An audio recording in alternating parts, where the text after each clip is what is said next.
السلام علیکم ورحمۃ اللہ۔ عزیز طلباء، آج ہم گرامر کا حصہ شعری اصطلاحات، اس میں مطلب، مقطع، قافیہ اور ردیف ہیں۔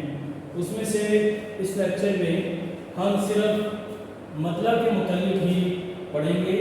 تو مطلب گرامر کے اعتبار سے ہم نے یہ دیکھنا ہے کہ کیونکہ یہ پیپر میں MCQs ہی آتے ہیں، کثیر انتخابی سوالات میں 5 نمبر اس کے ہوتے ہیں۔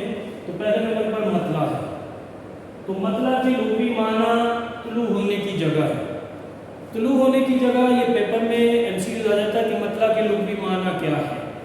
طلوع ہونے کی جگہ پھر اصطلاح میں مطلع کسے کہتے ہیں؟ تو اصطلاح میں غزل یا قصیدے کا پہلا شعر جس کے دونوں مصرے ہم قافیہ اور ہم ردیف ہوں اسے مطلع کہتے ہیں۔ پھر سن لیں، یعنی غزل یا قصیدے کا پہلا شعر جس کے دونوں مصرے ہم قافیہ اور ہم ردیف ہوں اسے مطلع کہتے ہیں۔ اگر پہلے شعر کے دونوں مصرے ہم قافیہ اور ہم ردیف نہ ہو تو اسے پہلا شعر کہتے ہیں، وہ مطلع نہیں ہوگا۔ پھر سمجھ لیں، یعنی پہلا شعر جس کے دونوں مصرے ہم قافیہ بھی ہوں اور ہم ردیف بھی ہوں تو اس کو مطلع کہتے ہیں، ادروائز وہ پہلا شعر ہوگا، مطلع نہیں ہوگا۔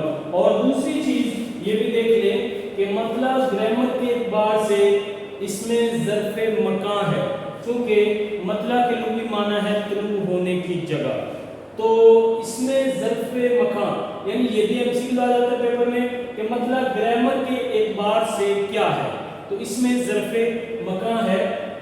یہ بھی MCQ پیپر میں آ جاتا ہے کہ مطلع کو غزل کا کیا کہتے ہیں؟ تو مطلع غزل کا نقیب ہوتا ہے، یعنی اس سے کلام کا نقیب بھی کہا جاتا ہے۔ اس کے بعد اگلا MCQ پیپر میں آ سکتا ہے، اگر دوسرے شعر یعنی غزل یا قصیدے کا جو دوسرا شعر ہے اس کے دونوں مصرے بھی ہم قافیہ اور ہم ردیف ہوں، یعنی غزل کا دوسرا شعر، پھر سمجھ لیں دوسرا شعر جس کے دونوں مصرے ہم قافیہ اور ہم ردیف ہوں تو اسے مطلع ثانی کہتے ہیں۔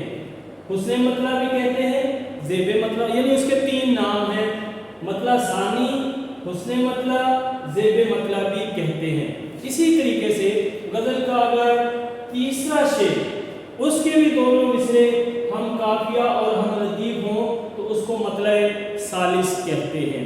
یہ تھی مطلع کی وضاحت۔ تو مطلع کے بارے میں کس طرح سے MCQ پیپر میں آ جاتے ہیں، ایک MCQ ذہن میں رکھیں کہ مطلع عربی زبان کا لفظ ہے، مطلع عربی زبان کا لفظ ہے جس کی لغوی معنی ہے طلوع ہونے کی جگہ۔